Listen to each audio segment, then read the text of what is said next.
The United States is taking one step further when it comes to putting weapons in space. The news is part of a 6-point plan to revamp U.S. missile systems.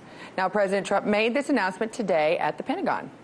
We will recognize that space is a new warfighting domain, with the Space Force leading the way.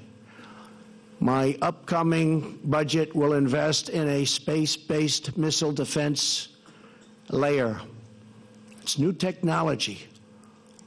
It's ultimately going to be a very, very big part of our defense and obviously of our offense. This comes at a time when many are looking for more details into plans for this Space Force, which one day would become its own branch of the military. To discuss what this means for the future of space and our planet, we're joined by former ISS Commander Leroy Chiao. Thank you so much for joining me, Leroy. Pleasure to be with you. Okay, so what is the viability of a space-based missile system? Is that more science fiction or could it be reality? I don't really know that much about that kind of a thing, being from NASA. But technologically, I think there are things that can be done.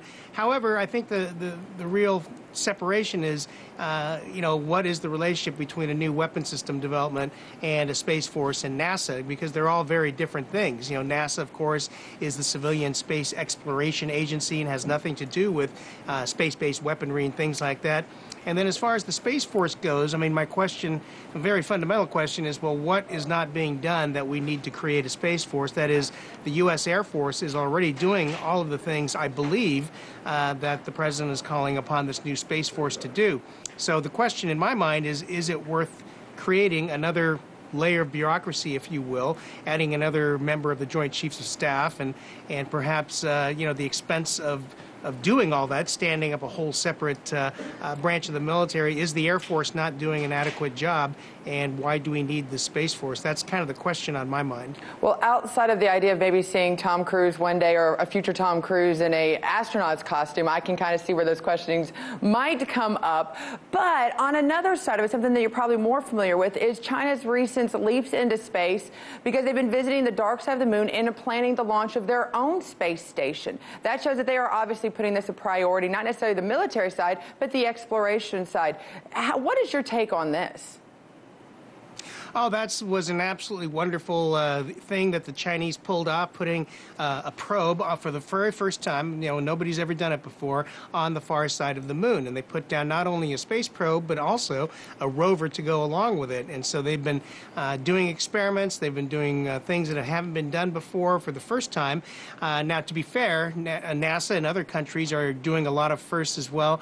NASA very recently, the New Horizons spacecraft, after having visited Pluto up close and personal a couple of years ago, went on to image the farthest object so far from Earth at about 4 billion miles. The Ultima Thule, the very small object that it was able to image. We've done other things. We've landed another probe onto Mars called the, that's going to be doing seismic experiments there that have never been done before. So, but China, having done this on the far side of the moon, they're telling the world, hey, we can do firsts in space exploration as well. And as you pointed out, they're about to start launching the first elements of their own space station as we begin talking about winding down the ISS, which I believe is a mistake.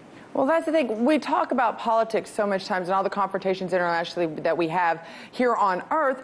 Do you think the space community and the scientific community gets along maybe possibly better than maybe our diplomats do and our politicians do, because you have the common goal of actually exploring space together? Absolutely. There's no question about that. I have to admit, I was one of the skeptics in the mid-90s when we started working with Russia, frankly, on this what evolved into the International Space Station. But I've seen, from my time training in Star City and getting to know Russian cosmonauts and specialists, I see the advantages of this international cooperation. And at the working level, there is total cooperation, camaraderie about keeping the International Space Station going. So I'm a big believer in bringing bringing countries like China into the exploration partnership. As we talk about, we're all looking at the moon, sending astronauts back to the moon.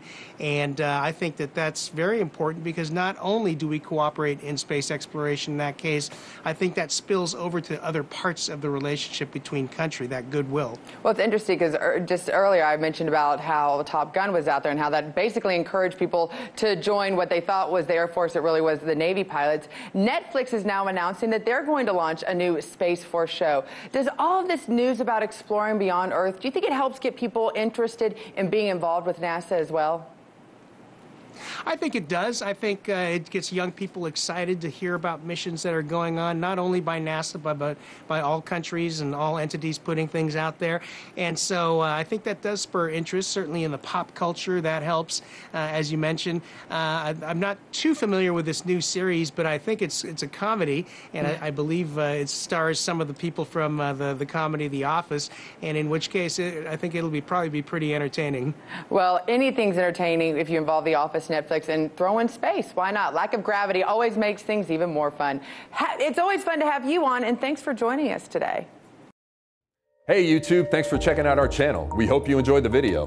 We have tons of content for you just like this. For more of RT America's one-of-a-kind news and analysis, be sure to subscribe and never stop questioning more.